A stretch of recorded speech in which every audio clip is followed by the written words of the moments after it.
स्वागत है आपका ईटी नाउ स्वदेश पर। मैं हूं आपके साथ पूजा त्रिपाठी और आप देख रहे हैं गुड मॉर्निंग स्वदेश। और इस शो में हम आगे आपको बताएंगे कि आज सुबह सुबह संकेत कैसे मिल रहे हैं ग्लोबल बाजारों से और उसको देखते हुए भारतीय बाजारों में आज क्या रणनीति अपना के चले। साथ ही खबरों वाले शेयर्स कौन कौन से हैं, कमोडिटी मार्केट में क्या करें, ब्रोकरेज हाउस की रिपोर्ट्स क्या कह रही हैं, इन सब पर हम आगे चर्चा करेंगे। लेकिन चलिए सबसे पहले शुरुआत करते हैं एशियाई बाजारों से।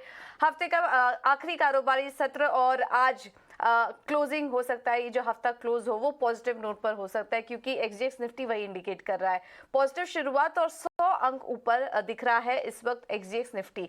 ना कि सिर्फ ये इंडाइसेस बल्कि एशियाई बाजारों की ओवरऑल शुरुआत भी काफी अच्छी हो रही है। हांगकांग के बाजार, कॉस्पी, निकाई, शंघाई के बाजार सभी हरे निशान में इस वक्त दिखाई दे रहे हैं और एक्सजेक्स निफ्टी भी इस वक्त है 100 अंक ऊपर। और इसके अलावा ग्लोबल मार्केट से जो इंडिकेटर्स आ रहे हैं वो भी कल हमने देखा काफी पॉजिटिव थे। शानदार तेजी यूरोप और यूएस के बाजार में देखने को मिली है। डाउ जोन्स हमने देखा कि 370 अंक चढ़कर दिन के ऊपरी स्तर पर बंद हुआ और इसके अलावा नैस्डैक में करीब 2.5% की तेजी और S&P 500 में भी करीब 2% की तेजी कल हमने देखा देखने को मिली। तो अच्छी क्लोजिंग थी कल अमेरिकी बाजारों की और वजह ये थी कि अब जो बैंक दिक्कत में चल रहे हैं उसमें बड़ी पूंजी निवेश की बात की जा रही है। फर्स्ट रिपब्लिक जहां पर की कंसर्न दिख रहा था, हमने आपको ये खबर भी बताई थी, अब इसमें 11 बैंक मिलकर करीब $30 मिलियन की पूंजी डालेंगे। तो ये एक राहत की बात आई और इसी के साथ ही साथ हमने आपको बताया था कि स्विस नेशनल बैंक भी क्रेडिट स्विस में कुछ पूंजी डाल सकती है, अतिरिक्त लिक्विडिटी का सपोर्ट कर सकती है और अब क्रेडिट स्विस को भी स्विस नेशनल बैंक से करीब $54 बिलियन की मदद यहां पर मिलने की बात की जा रही है। तो इस तरीके के जो अपडेट्स आए उसके बाद हमने देखा कि बैंकिंग शेयरों में भी अच्छी तेजी देखने को मिली और उसके अलावा पूरा का पूरा मार्केट कल चल रहा था। एक और वजह थी यूरोपियन सेंट्रल बैंक ने भी ब्याज दरें बढ़ाई और जो बढ़त देखने को मिली है वो अनुमान के मुताबिक ही थी। जैसा कि 0.5% की बढ़त का हम अनुमान कर रहे थे, 3.5% के आसपास ये रेट्स आए हैं तो एक्सपेक्टेशन के अकॉर्डिंग ही था। और उसके बाद हमने देखा कि यूरोप के बाजारों में भी शानदार तेजी देखने को मिली है। अब अगली जो नजर होगी वो फेड की बैठक भी होने वाली है 22 और 23 मार्च को, तो उस पर भी हमारी नजर बनी रहेगी और एक के बाद एक हम देखेंगे कि सेंट्रल बैंकों की बैठक हो रही है वाली है। स्टैंस अब यही हो रहा है कि अनुमान के मुताबिक ही रहेगा या फिर न्यूट्रल स्टैंस की भी अब बात की जा रही है। तो देखना होगा वहां से क्या अपडेट है, लेकिन उसके पहले एक तेजी नजर आ रही है मार्केट्स में। अन्य संकेतों पर नजर डालें तो फर्स्ट रिपब्लिक की जो खबर आई उसके बाद हमने देखा कि बॉन्ड यील्ड्स चढ़े 3.58% पर अब आ चुके हैं 3.4 से बढ़कर बाजार में। लेकिन जोखिम का माहौल तो हम कह सकते हैं अभी भी बना हुआ है, जिसके चलते डॉलर इंडेक्स अभी भी 104 के पास स्थिर है। सोना $1900 के ऊपर ही अभी फर्म दिखाई दे रहा है। कच्चे तेल में वीकनेस बनी हुई है। सुबह हमने देखा था कि कच्चे तेल में काफी कमजोरी आ गई थी, 68 के लेवल्स भी दिख रहे थे, लेकिन अब निचले स्तरों से वहां से भी अच्छी रिकवरी इस वक्त देखने को मिल रही है। इस वक्त क्रूड का एक बार लेवल आपको दिखा देते हैं अलग से, वो 75 के आसपास इस वक्त कारोबार कर रहा है ब्रेंट क्रूड। तो निचले स्तरों से अच्छी रिकवरी आई है। यहाँ पर बैंकिंग क्राइसिस की खबरों से हमने देखा था कि काफी ज्यादा टूटा था क्रूड, लेकिन अब सऊदी अरेबिया और रशिया के बीच बैठक होने वाली है जिसमें कि मार्केट में स्टेबिलिटी लाने को पर कुछ चर्चा की जा सकती है। उसके बाद हमने देखा कि निचले स्तरों से एक रिकवरी दिख रही है कच्चे तेल में। हम आपको लेवल दिखाने की कोशिश करेंगे ब्रेंट का, लेकिन ओवरऑल अगर सेटअप देखें तो आज के लिए पॉजिटिव ही दिखाई दे रहा है और इस वजह से एशियाई बाजार भी पॉजिटिव है। अब देखना होगा कि भारतीय बाजारों की चाल कैसी रह सकती है और वो समझने के लिए हम थोड़ी देर में एक्सपर्ट से भी बात करेंगे। लेकिन उसके पहले एफआईआई और डीआईएस के अपडेट भी ले लेते हैं। कैश मार्केट में एफआईआई 282 करोड़ की खरीदारी करके गए और पिछले 6 दिनों में हम देख रहे हैं कि करीब करीब 8,800 करोड़ की बिकवाली एफआईआई कर चुके हैं। तो ये एक नेगेटिव पॉइंट निकल कर आ रहा है आज के लिए। कैश मार्केट में डीआईएस ने 2051 करोड़ की खरीदारी की है। इंडेक्स फ्यूचर में देखेंगे तो एफआईआई की तरफ से 1814 करोड़ की बिकवाली का आंकड़ा है। इंडेक्स ऑप्शन में 20,333 करोड़ की खरीदारी का आंकड़ा यह निकल कर आ रहा है। तो अब तमाम सेटअप को आज के लिए कैसे पढ़ना चाहिए और मार्केट में रणनीति क्या अपनानी चाहिए ये भी समझ लेते हैं। और हमारे साथ फिनवर्सिफाई की ध्वनि पटेल जुड़ चुकी हैं। ध्वनि, thank you so much ET now Swadesh को समय देने के लिए। क्या करना चाहिए आज निफ्टी और बैंक निफ्टी में? गुड मॉर्निंग पूजा। यहाँ पे सबसे पहले अगर हम निफ्टी की बात करते हैं तो एक ब्रॉडर टर्म का पर्सपेक्टिव हमें इग्नोर नहीं करना चाहिए। ओवरऑल ब्रॉडर ट्रेंड जो यहाँ पे है वो नेगेटिव साइड का बना हुआ है। निफ्टी स्पेसिफिकली यहाँ पे अगर हम बात करते हैं तो वहाँ पे हमने देखा कि कल की सेशन में काफी एक वॉलेटाइल मूव था, एक्सपायरी का भी माहौल बना हुआ था। तो इंट्राडे में हमने देखा कि एक बाउंस हमें डेफिनेटली मिला, एक शॉर्ट टर्म बाउंस की तरह इसको यहाँ पे ट्रीट करा जा सकता है। बट कोई भी एक बुलिश साइड का सेंटिमेंट या सेटअप जो हम निफ्टी में बोलते हैं वो यहाँ पे 17,150 का जो लेवल बनता है उसको क्रॉस करने के बाद कोई भी एक बुलिश साइड का सेटअप का एक कंफर्मेशन हमें मिलता है। एक बाउंस एक्सपेक्ट कर सकते हैं आज की सेशन में कि हमें मिले, बट उसी बाउंस में अगर हम 150 के ऊपर फर्दर क्लोज करते हैं तो वहां से हम फर्दर लॉन्ग साइड के ट्रेड में ज्यादा कन्विक्शन के साथ एडिशन कर सकते हैं। वरना वहां तक अगर निफ्टी टच करती है तो मेरी एक बार के लिए यही सलाह रहेगी कि ब्रॉडर मार्केट को पर्सपेक्ट में रखते हुए वहां पे एक बार प्रॉफिट बुकिंग कर ली जाए। उसके अलावा यहाँ पे अगर हम बैंक निफ्टी की भी बात करते हैं तो बैंक निफ्टी में भी हमने देखा कि कल की सेशन में अगेन एक वॉलेटाइल मूव था और वहां पे भी सेम निफ्टी की तरह फॉर्मेशन बन रही है। तो दोनों जो इंडेक्स है वो एक साथ चल रही है। There is confirmation of trends on both the index. तो वहां पे भी हमें एक शॉर्ट टर्म बाउंस की यहाँ पे एक्सपेक्टेशन रखनी चाहिए। एक बाउंस यहाँ पे आ सकता है जहाँ पे 39,500 का लेवल है, उसको एक खास ध्यान रखा जाए। 39,500 पे यहाँ पे बैंक निफ्टी में भी मेरी प्रॉफिट बुकिंग की सलाह रहेगी। उसके ऊपर फर्दर क्लोज होने के बाद कोई भी एक फर्दर लॉन्ग साइड की पोजीशन यहाँ पे इनिशिएट करी जा सकती है। ठीक है। तो बैंक निफ्टी और निफ्टी के लेवल्स को वॉच करिए और जो लेवल्स अभी ध्वनि आपको बता रही थी निफ्टी और बैंक निफ्टी के लिए, उसके पास अगर आए तो प्रॉफिट बुक कर लीजिए और वॉच करिए आज किस तरह की तेजी देखने को मिलती है। लेकिन हालांकि आज शुरुआत जो हो सकती है वो तेजी के साथ ही रहेगी। एक बाउंस आज मार्केट में देखने को मिल सकता है। ध्वनि, इसके अलावा स्टॉक स्पेसिफिक रणनीति क्या अपना के चलें? यहाँ पे स्टॉक स्पेसिफिक एक्शन जो है वो काफी अच्छा देखने को मिल रहा है। इंडेक्स अगर किसी का रिस्क एपेटाइट नहीं है तो वो इग्नोर कर सकते हैं, बट स्टॉक स्पेसिफिक एक्शन जो है वो एक सबसे पहले पीवीआर का स्टॉक है। वहाँ पे एक अच्छा हमने देखा कि बाउंस मिला था कल की सेशन में, वहाँ पे लॉन्ग बिल्टअप्स भी हुए हैं। उसी के बाद फर्दर स्टॉक में एक अपमूव की यहाँ पे एक्सपेक्टेशन के रहते हुए पीवीआर में एक लॉन्ग पोजीशन करी जा सकती है जहाँ पे टारगेट 1675 का होता है। स्टॉप लॉस जो रहेगा वो 1540 का मेंटेन करना है। दूसरी यहाँ पे मेरी जो पिक है वो वर्लपूल की है। पिछले कुछ दिनों से हम देख रहे हैं कि इस व्हाइट गुड स्पेस में स्पेसिफिकली जहाँ पे गर्मियों का मौसम चल रहा है तो वर्लपूल का स्टॉक है जहाँ पे हमने एक डेली से भी देखा है कि वापस से हायर लो का फॉर्मेशन बनता हुआ है। तो उसमें करंट लेवल से बाय का रिकमेंडेशन रहेगा। आप 1340 या फिर कोई भी एक डिप मिलता है जिसमें 1320 का लेवल भी स्टॉक अगर टच करता है तो आप वहां पे इसमें पोजीशंस ऐड कर सकते हैं। टारगेट इसका जो है वो 1390 का रहेगा। स्टॉप लॉस जो यहाँ पे मेंटेन करना है वो 1300 का रहेगा। ओके, ठीक है। तो पीवीआर और वर्लपूल यहाँ पर आप खरीदारी करके चल सकते हैं। टारगेट और स्टॉप लॉस भी आपको सुझा दिया गया है।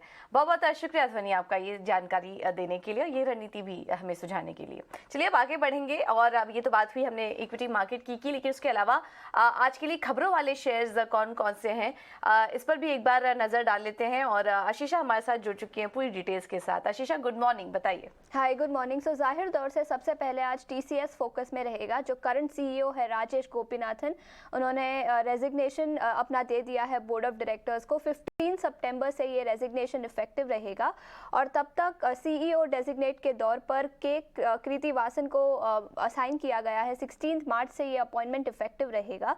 याद रखें के कृतिवासन अभी प्रेसिडेंट एंड ग्लोबल हेड है बैंकिंग और फाइनेंशियल सर्विसेज सेक्टर के टीसीएस में ही। सो ऑलरेडी उनको कंपनी का एक्सपीरियंस है और गोपीनाथन जो अभी रिजाइन करेंगे उनके टेन्योर में कंपनी ने अच्छा खासा मुनाफा और रेवेन्यू ग्रोथ भी रिपोर्ट किया है।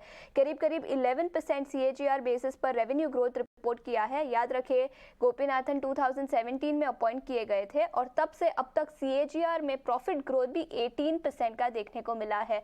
तो ये रीअपॉइंटमेंट और रेजिग्नेशन के चलते सबसे पहले आज टीसीएस फोकस में रहेगा। इसके अलावा डॉक्टर रेड्डीज भी फोकस में रहेगा। बोर्ड ऑफ डायरेक्टर्स ने एक्सचेंजेस को बताया है कि नॉन कोर एसेट्स जो डर्मेटोलॉजी सेगमेंट में नॉन कोर एसेट्स से उसको कंपनी अब डाइवेस्ट करने वाली है और कंपनी अपनी कोर स्ट्रेंथ स्ट्रेंथ पर फोकस करना चाहती है। 275 करोड़ के कंसिडरेशन पर ये पर्टिकुलर ट्रांजैक्शन किया गया है। सो इस डाइवेस्टमेंट के चलते डॉक्टर रेड्डीज भी आज फोकस में रहेगा। इसके अलावा बीईएल पर भी नजर रखें। बोर्ड ऑफ डायरेक्टर्स की आज बैठक है जहां इंटेरियम डिविडेंड का ऐलान किया जाएगा और इसी के चलते इस स्टॉक पर भी नजर रखनी चाहिए। इसके अलावा GMR airports board of directors की इस कंपनी के बोर्ड ऑफ डायरेक्टर्स की भी आज बैठक है। फंड रेजिंग के प्लान्स कंसिडर किए जाएंगे। फंड रेजिंग क्यूआईपी द्वारा या फिर फॉरेन करेंसी कन्वर्टेबल बॉन्ड्स के द्वारा किया जाएगा। सो इस फंड रेजिंग प्लान्स के चलते इस पर्टिकुलर स्टॉक पर भी आज नजर रखनी चाहिए। इसके अलावा वोल्टास पर नजर रखें। कंपनी की होली ओन सब्सिडरी है, उसको एक बड़ा प्रोजेक्ट मिला है। 1770 करोड़ का एक प्रोजेक्ट मिला है। पावर डिस्ट्रीब्यूशन और सोलर प्रोजेक्ट्स के लिए ये पर्टिकुलर प्रोजेक्ट है। सो इस ऑर्डर विन के चलते इस स्टॉक पर भी आज नजर रखें। इसके अलावा लेमन ट्री, याद रखें लेमन ट्री पिछले कई दिनों से फोकस में है। कंपनी एक्सपेंशन मोड में है और कंपनी ने और एक लाइसेंस एग्रीमेंट साइन किया है। 60 रूम की एक प्रॉपर्टी है गांधीनगर राजस्थान में। ये ऑपरेशनलाइज होगा जुलाई 2026 तक और पिछले एक महीने में कंपनी ने ऑलरेडी 4-5 ऐसी प्रॉपर्टीज ऑपरेशनलाइज की है। Lemon tree hotels clearly expansion mode में है। सो इसके चलते लेमन ट्री होटल्स पर भी अपनी नजर रखें। और लास्ट में आरवीएनएल फोकस में रहेगा। ऑर्डर विन के चलते कंपनी ने बताया कि कंपनी लोएस्ट बिडर इमर्ज हुआ है। जबलपुर में एक प्रोजेक्ट है, 112 करोड़ का ऑर्डर विन है। सो इस पर्टिकुलर ऑर्डर विन के चलते आरवीएनएल पर भी अपनी नजर रखें। बिल्कुल, बहुत बहुत शुक्रिया आशीष आपका ये सारी जानकारी देने के लिए। तो RVNL, lemon tree, Voltas, GMR infra जैसी कंपनियां फोकस में रहेंगी। इसके अलावा बीएल को लेकर भी खबर आ रही है, डिविडेंड पर विचार कर सकती है और डॉक्टर रेड्डीज भी फोकस में रहेगा। लेकिन आज सबसे अहम खबर आ रही है टीसीएस को लेकर। टीसीएस के एमडी और सीईओ का इस्तीफा हुआ है। राजेश गोपीनाथन ने इस्तीफा दे दिया है। दिसंबर 2023 तक बने रहेंगे। अब इस खबर का पूरा एनालिसिस हम बीच बीच में आपके लिए लाते रहेंगे और इस पर ब्रोकरेज हाउस की रिपोर्ट क्या कह रही है ये भी हम कुछ ही देर में आपके सामने रखेंगे। लेकिन काफ़ी अहम खबर है और आज इस खबर के चलते स्टॉक पर कुछ रिएक्शन देखने को मिल सकता है। कल हमने देखा था कि टीसीएस आधे % की वीकनेस के साथ कारोबार कर रहा था। हालांकि अब ब्रोकरेज की तरफ भी चलते हैं और इस खबर पर ब्रोकरेज हाउस की रिपोर्ट्स क्या कह रही है और कौन कौन सी रिपोर्ट्स हैं जिस पर कि आज आपको नजर रखनी चाहिए। पूरी डिटेल्स लेकर वामाक्षी हमारे साथ जुड़ चुके हैं। वामाक्षी बताइए आज ब्रोकरेज हाउस की रिपोर्ट्स कौन कौन सी आई हैं। जी बिल्कुल, शुरुआत करते हैं हम जुबिलेंट फूड वर्क्स के साथ। मैक्वायरी की तरफ से रिपोर्ट आ रही है और उनका मानना है कि इनपुट कॉस्ट प्रेशर्स और कमज़ोर डिमांड के चलते मार्जिन्स पर इम्पैक्ट आ सकता है। कैपिटल इंटेंसिटी, रिटर्न रेशियोज़ पर इसका इम्पैक्ट आ सकता है और इसी के चलते अंडर परफॉर्म की राय उन्होंने बरकरार रखी और अपना टारगेट प्राइस उन्होंने घटाया है, 380 से 350 कर दिया है। टीसीएस अगला स्टॉक है हमारे रेडार पर। सिटी का मानना है कि सीईओ की रेजिग्नेशन काफ़ी सरप्राइजिंग है मार्केट के लिए, मगर कृति वसन की जो अपॉइंटमेंट है उसकी के चलते काफ़ी कंटिन्यूटी जारी रहेगी। उन्होंने करीब 34 इयर्स बताए हैं टीसीएस पर और हमारी नज़र होगी अगर स्ट्रैटेजी में कंपनी को चेंजेस करती है उस पर। तो इसी के चलते सिटी ने टीसीएस पर बिकवाली की राय को बरकरार रखा, लक्ष्य दिया 2990 प्रति शेयर का। वरुण बेवरेजेस अगला स्टॉक है हमारे रेडार पर। 2 ब्रोकरेज हाउसेस की तरफ से रिपोर्ट आ रही है। जेफरीज ने खरीदारी की राय दी है, टारगेट प्राइस 1540 के साथ और सीएलएसए ने आउट परफॉर्म की राय दी है, टारगेट प्राइस दिया है 1500। जेफरीज का मानना है कि चैनल चेक्स ऑलरेडी इंडिकेट कर रहे थे कि उन्होंने जो लोअर प्राइसेस थे वो एक्चुअली लास्ट ईयर से ही इफेक्ट में आ गए थे और इनफैक्ट उनको लग रहा है कि रैंप अप में थोड़े चैलेंजेस आ सकते हैं क्योंकि सप्लाई चेन साइड पर अभी भी थोड़े इश्यूज बाकी हैं। सीएलएसए का मानना है कि कैंपा कोला के इंट्रोडक्शन का इम्पैक्ट वरुण बेवरेजेस पर अब तक मिनिमल रहेगा क्योंकि वो आंध्र प्रदेश और तेलंगाना में अभी तक डिस्ट्रीब्यूट नहीं करते हैं। प्राइस वॉर्स भी है, वो एक इमिनेंट थ्रेट नहीं नज़र आ रहा है और इनफैक्ट वो एक्सपेक्ट कर रहे हैं कि प्रमोशनल इंटेंसिटी कंपनी बढ़ा सकती है समर सीजन के पहले। अब फोकस करेंगे हम रिलायंस इंडस्ट्रीज़ पर। जेफरीज का मानना है कि उनका जो रिटेल कारोबार है यहाँ पर स्टडी ग्रोथ एक्सपेक्ट कर रहे हैं FY24 में। O2C कारोबार में उन्हें थोड़ा सा रिस्क नज़र आ रहा है उनके एस्टिमेट्स पर और इनफैक्ट पॉसिबल ड्यूटी विड्रॉवल की भी एक्सपेक्टेशंस है। केपेक्स पीक आउट हो सकता है FY24 में और बैलेंस शीट भी काफ़ी कंफर्टेबल है ग्रोथ को फंड करने के लिए और स्टॉक भी काफ़ी आकर्षक नज़र आ रहा है जिसके चलते खरीदारी की राय दी है उन्होंने और 3100 का टारगेट प्राइस दिया है।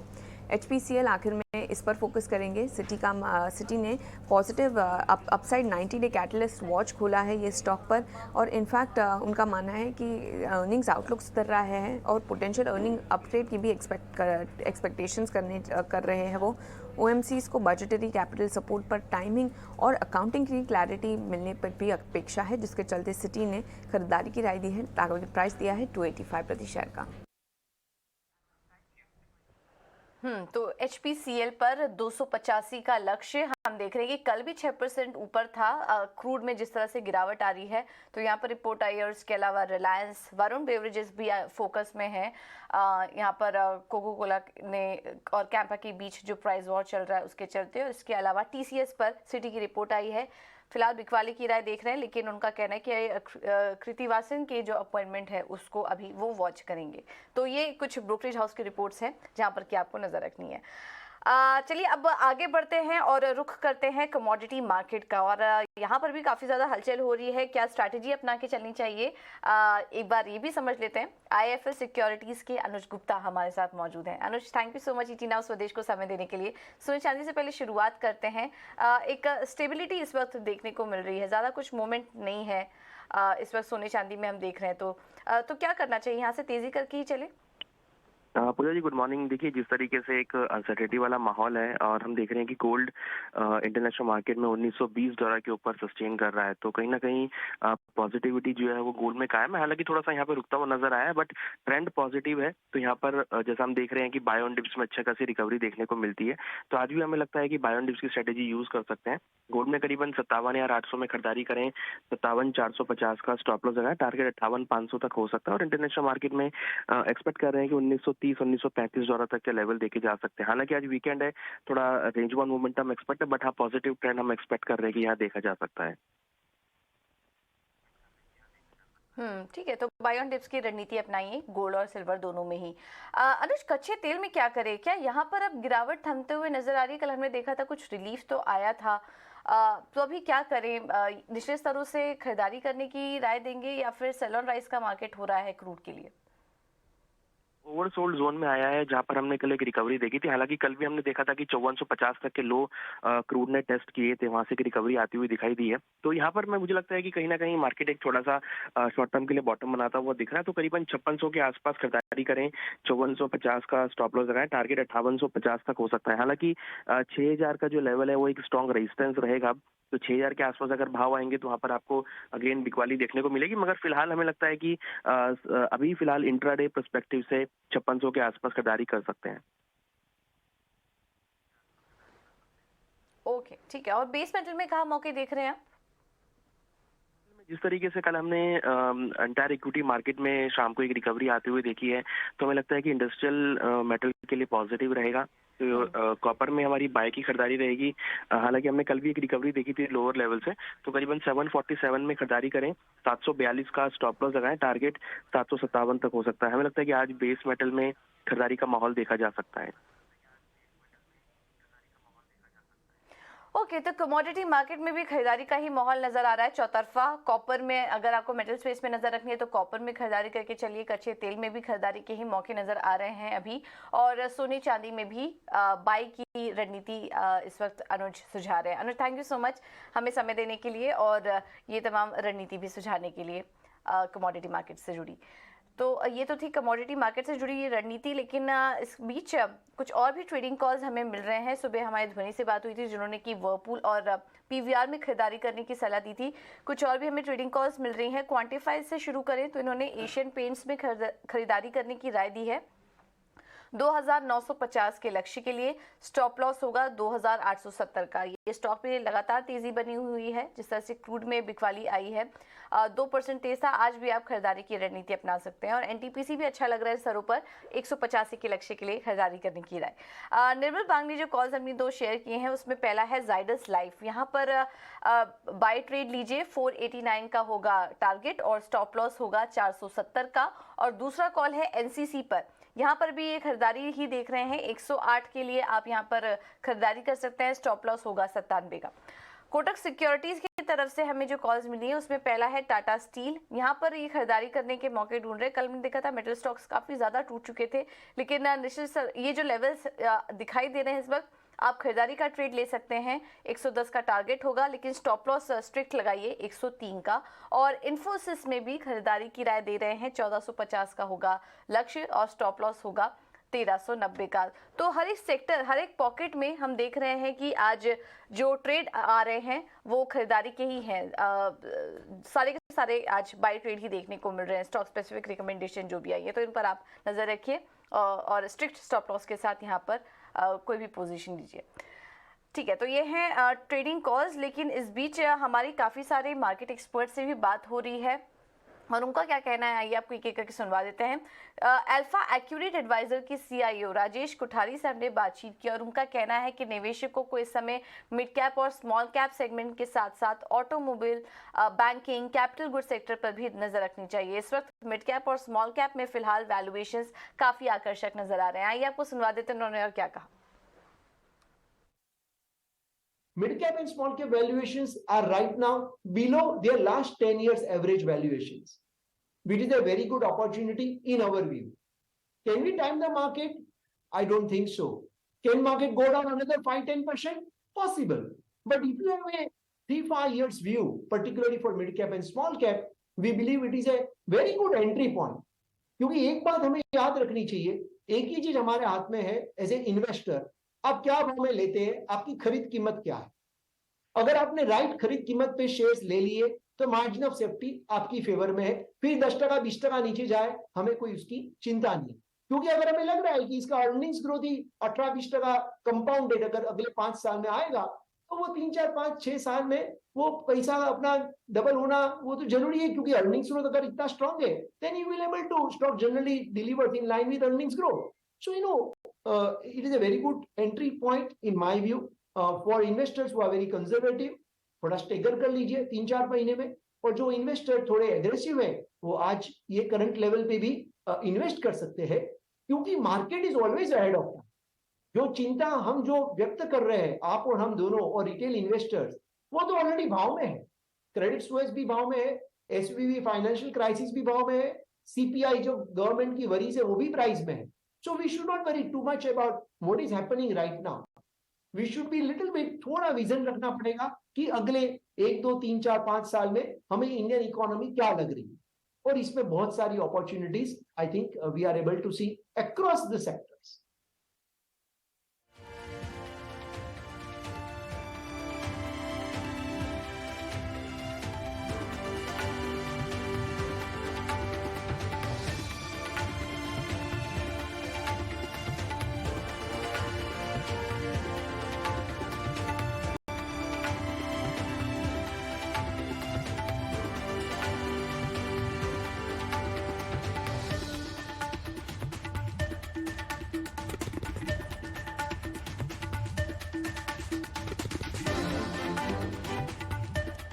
ऑलराइट, तो ये है आज का सुपर फ्राइडे का शेड्यूल। हम एक के बाद एक आपके लिए स्पेशल सेगमेंट लेकर आएंगे, तो जरूर जुड़िए टीना उस प्रदेश के साथ।